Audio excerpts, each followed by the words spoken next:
today as well. The Board of Directors, SAARC Women Leadership Summit, the foreign dignitaries, the diplomats, distinguished guests, and ladies and gentlemen. It gives me great honor and privilege to have been invited today as a keynote speaker of the SAARC Women Leadership Summit. I must congratulate the SAARC Women Leadership Summit, the organizers, and the others who are behind the scene in helping to make this event a major success. The first lesson that all of us learn to start only at home, and the rest follows with the kind of attitude we have got instilled in us. Inclusive support, if we say, that includes each one of us, including men. We together can start with empowerment right at home. You don't need to learn a lesson for it.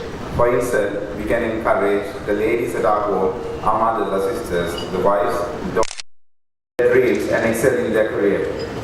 A wholehearted support, be it however trivial, will boost their self-confidence and will have a transforming impact on the women, the way of life. They can only come out of the pathetic situation that we humans have created.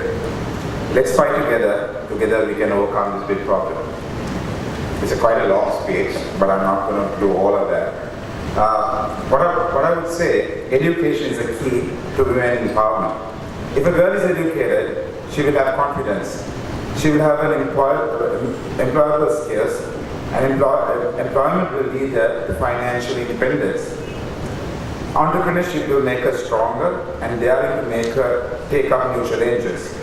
As Malala Yousafzai, the Nobel Prize winner, says, one child, one teacher, one book, one pen can change the world. And nowhere is it truer as in the case of women. They, I mean, the educated women, will become leaders with the right mindset, making the right decision at the right time. When women are put to the helm of affairs, conflict and unnatural way of decreasing.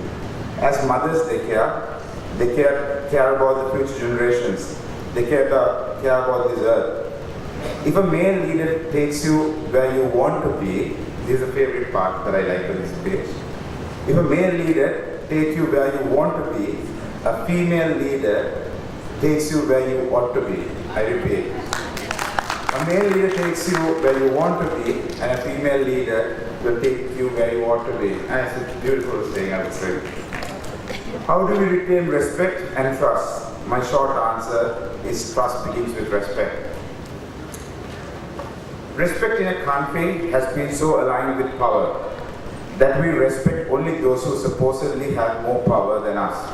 This applies just to political, not just to political world, law enforcement officers, but even in universities, schools, with the prefect system. I just saw in this video, which one girl said, I was the head prefect. And this is in our DNA, in our South Asian culture. You're a class monitor, you're a class prefect. You are superior than one another. This has been created in our cultures, and that mindset creates that power, and you just keep being hungry for this power. And the senior divisions in school, the A teams, the B teams, and the C teams, it creates this division of power. Everything is centered around the power and the wealth in us. For us to forge ahead together, we have to reject this previous understanding of respect and only to the powerful. We respect others because respect is fundamental to our Oriental values, the Asian values, or South Asian values, or Sri Lankan values. Compassion, forgiving, and forgetting should be in our blood and in our DNA. Respect those who have less than us. It is your respect and not your pity that will move you to help those who suffer. Your respect for humanity and not your pity will help you bring about the sustained real change. It is your respect for self determines how you treat the other person. The violence you do to another, emotional, verbal, physical, shows the lack of respect you have for yourself. Let's come together and reclaim respect and trust. Let's teach each other respect and importance of trust. Let's learn respect and trust from others. We as a government want to make sure that every door is open to girls and ladies like you, and not just here in Sri Lanka or SAARC region, but in every corner of the globe. And that starts by making sure that every girl and every lady on this planet has kinds of opportunities that get education to succeed. And we have formed a thing called a smart social circle, and We are empowering women with giving them know-how, how to use digital devices. There are content that is being provided, and there are lady entrepreneurs who are helping them to first understand how to use a digital device. And also, there is a huge holistic approach that we're trying to reach in. We're trying to register every citizen with biometrics data and how they will step by step move in. What we've also done is in the education system. We have changed the set system in Sri Lanka. We had an O-level and an A-level system. And in Sri Lanka, each year, 600,000 students sit for normal ordinary level exam, and only 200,000 students move on to for advanced level exam. And out of that, only 25,000 students move into the state universities. So we have so much of fallouts.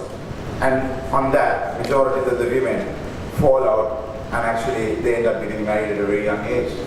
And what we decided at this new government was we make compulsory schooling for students until 18 years of age. I think that is a fantastic move. So students do not have to leave school just because they fail maths or their first language Sinhalese. Just because of that they don't have to leave school. They have compulsory education for 18 years, and most of the students pick up my subject, that is information technology, because that is a separate subject, and we are giving tablets for 200,000 students this year, and we are starting coding from grade 9 onwards from next year. That's the way forward.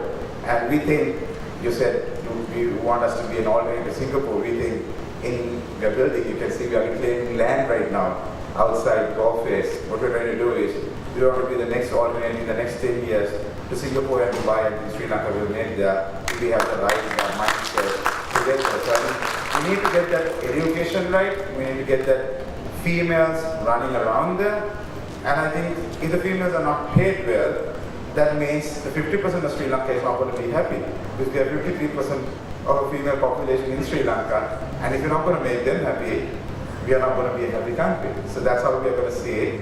And on that note, I know you're very hungry, and if I'm going to speak more, you're not going to be happy with me. So therefore, I'm going to stop, and I'm going to be very grateful for all of the dignitaries and all of you ladies to be here and being a part of this beautiful country. I hope you have time to look around Sri Lanka. It's a very clean, very beautiful city, and a few years more down the line, this will be a much better country for you all to come visit again with your families, and I wish you all the very best. And wish you all the very best in the Chairperson elect. Thank you for having me. All the best to you. Good night.